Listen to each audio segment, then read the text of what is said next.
Hola, hola, buenas noches, ¿cómo están? Espero que se encuentren muy bien en este día y vamos a estar dando lectura en continuación del documento que hemos estado comentando aquí en el grupo.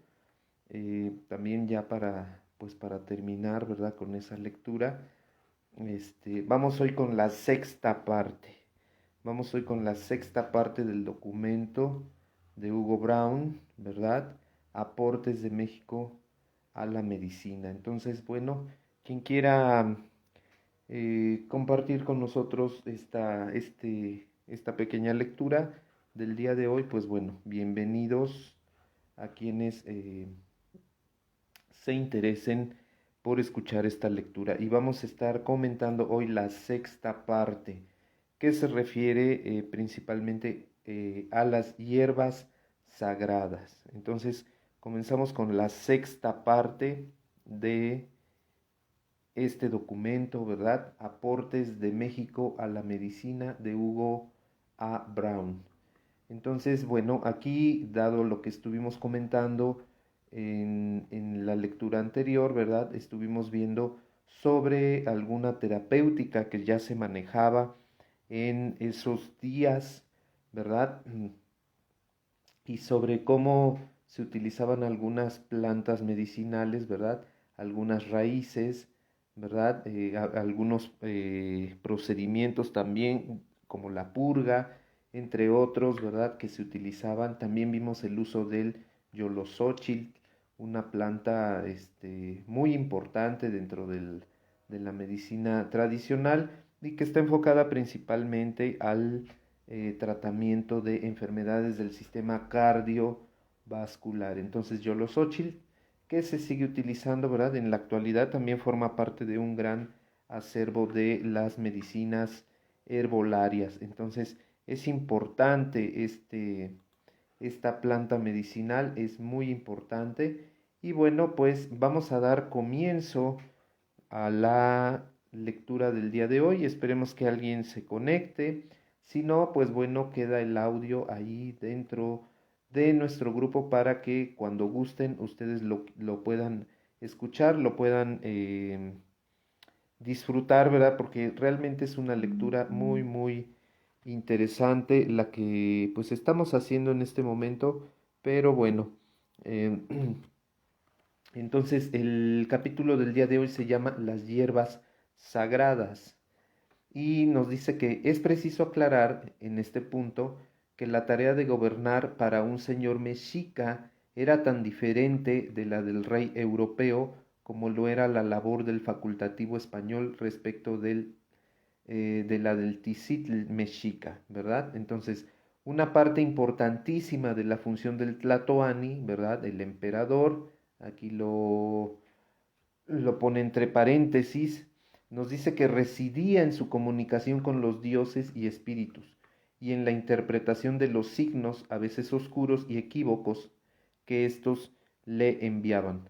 Para ayudarle en esta tarea se procuraba que los altos funcionarios estuvieran rodeados de un ambiente lo más agradable posible y en este concepto estaban incluidas flores de agradables colores y olores. También se incluían en este tratamiento constante la administración de algunos medicamentos tonificantes, como el que ya mencionamos hace un momento, ¿verdad? El Yolosóchil. Pero el lugar más importante dentro de esta farmacoterapia de los poderosos, ¿verdad? Estaba ocupada por aquí le llaman alucinógenos, ¿verdad? Pero en realidad son plantas enteógenas.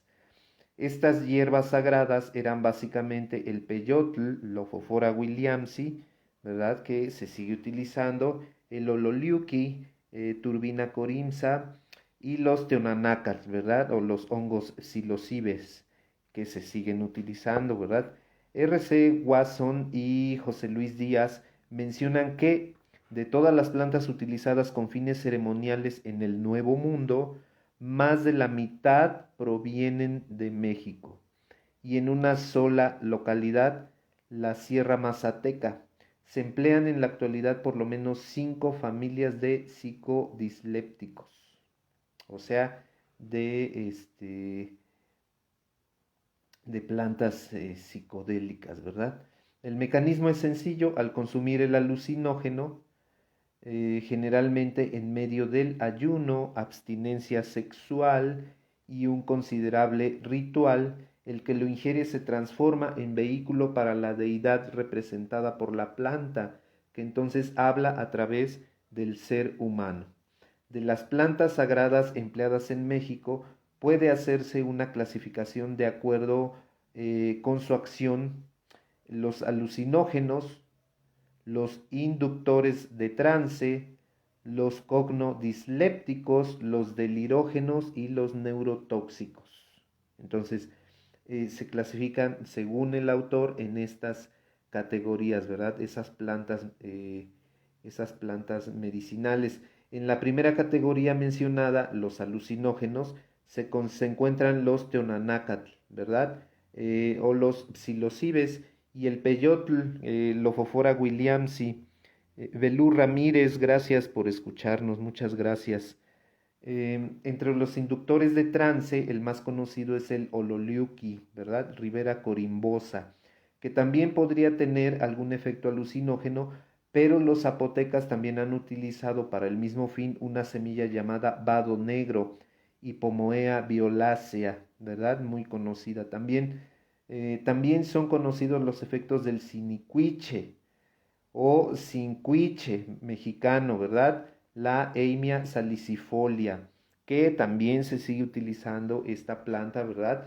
Que tiene pues propiedades también tonificantes, sobre todo cuando hay caída de vejiga. Esta se utiliza para tonificar todo el piso, el suelo pélvico, capaz de inducir alucinaciones auditivas. Por regla general, este tipo de plantas se empleaban con el fin de obtener información con valor diagnóstico de un paciente en trance. Y bueno, pues ahí tenemos también grandes curanderos, ¿verdad? Se usaron otras plantas como la Calea zacatechichi, ¿verdad? Y los distintos tipos de Salvia divinorum, los cuales pues también se siguen utilizando.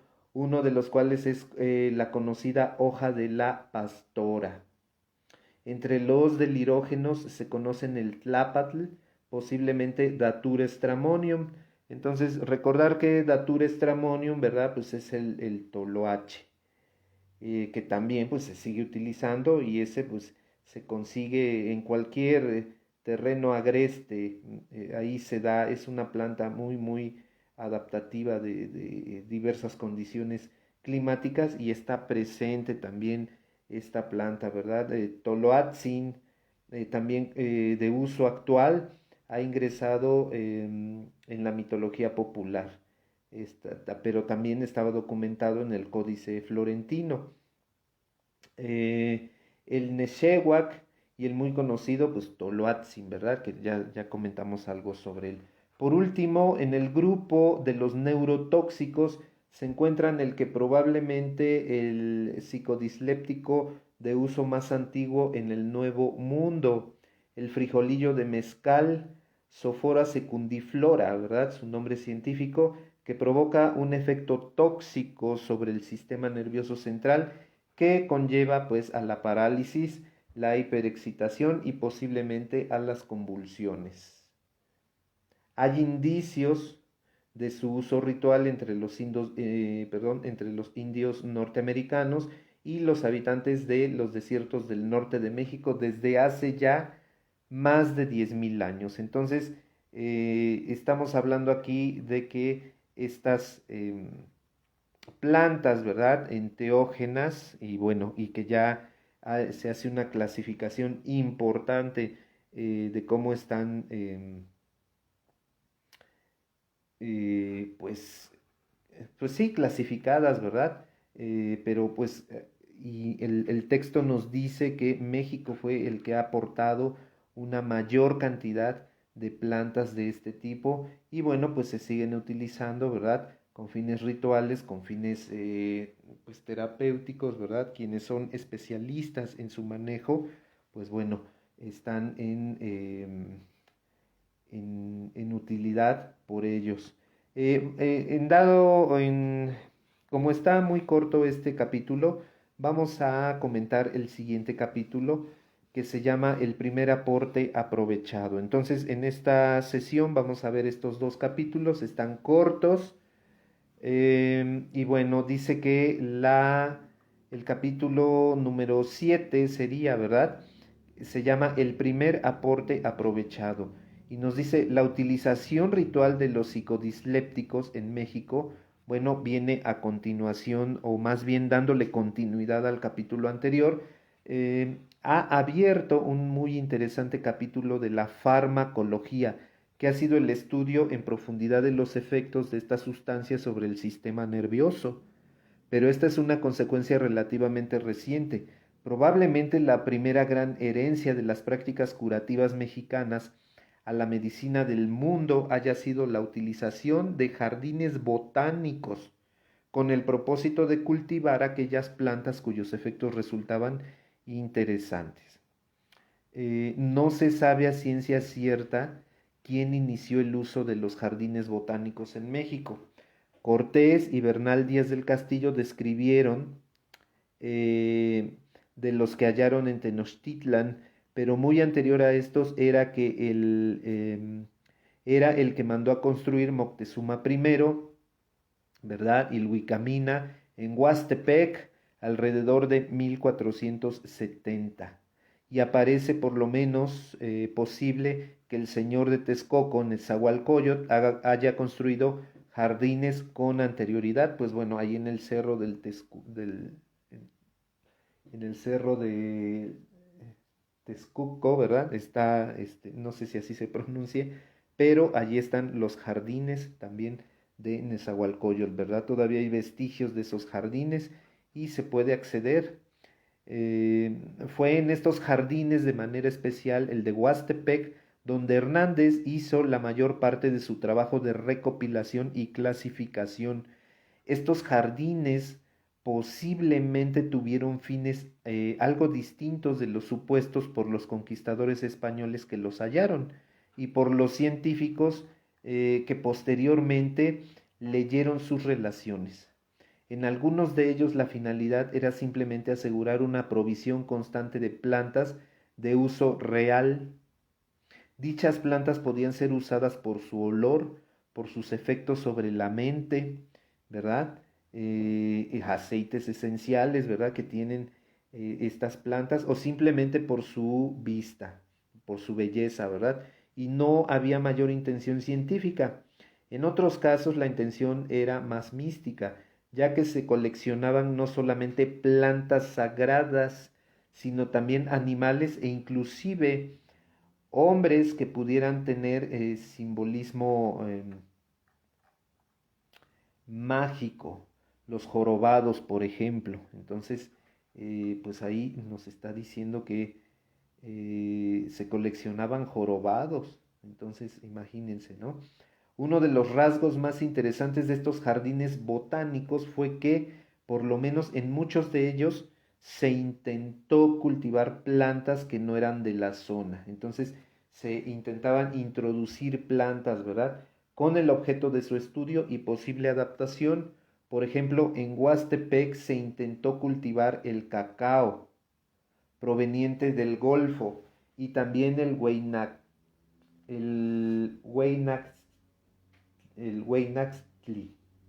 Hueynaxtli de Cutlastlán, actualmente norte de Veracruz. Parece probable que las versiones de los viajeros primeros y de Hernández, de la Cruz y Sagún después hayan influido sobre las decisiones de crear jardines botánicos en algunas ciudades europeas, tales como Padua y París. El propio Hernández debió iniciar algunos pequeños viveros, ya que realizó estudios sobre los efectos de algunas plantas americanas sembradas en Madrid. Entonces, aquí tenemos esta gran aportación, el primer aporte de México a la medicina, ¿verdad? Que es un jardín botánico.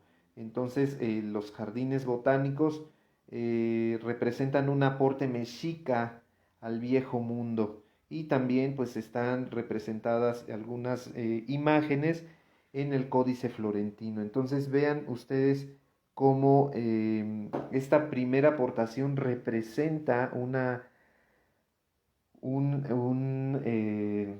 avance, ¿verdad? Dentro de lo que es la medicina. Ahora pues ya hay jardines botánicos en muchos lugares y pues conceptos que se les conoce con conceptos como farmacias vivientes o farmacias verdes o jardines botánicos, pero pues viene siendo casi el mismo tema, ¿verdad? Entonces, fíjense la relevancia de la medicina de aquel tiempo y que bueno, pues fue aprovechada pues estos eh,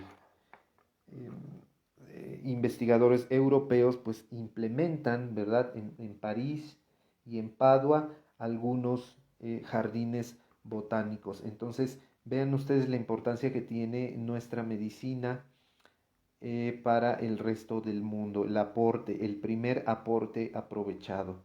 Y bueno, pues les agradezco muchísimo su atención. Recuerden que tenemos nuestro curso básico de herbolaria que comienza este 31 de octubre, ¿verdad? Quienes requieran mayor información me pueden mandar un mensajito y con gusto les hago llegar la información. Les agradezco mucho a Belú Ramírez y no logro ver a quién más, bueno, los que estuvieron conectados. Les agradezco mucho que hayan compartido conmigo este audio. Si quieren accesar a los otros audios, están ahí en la sección del grupo donde dice videos y están identificados por partes estos audios. Ahí están desde la primera parte hasta ahorita que vimos la sexta y séptima parte. Entonces, pues ahí lo pueden escuchar y está muy interesante esta lectura. Y en estos días, si se puede mañana mismo, vamos a estar continuando con esta lectura, con el siguiente capítulo que se llama El difícil comienzo. Entonces, bueno, pues les agradezco mucho su atención y les mando un cordial saludo a todos y que tengan muy buenas noches. Muchísimas gracias.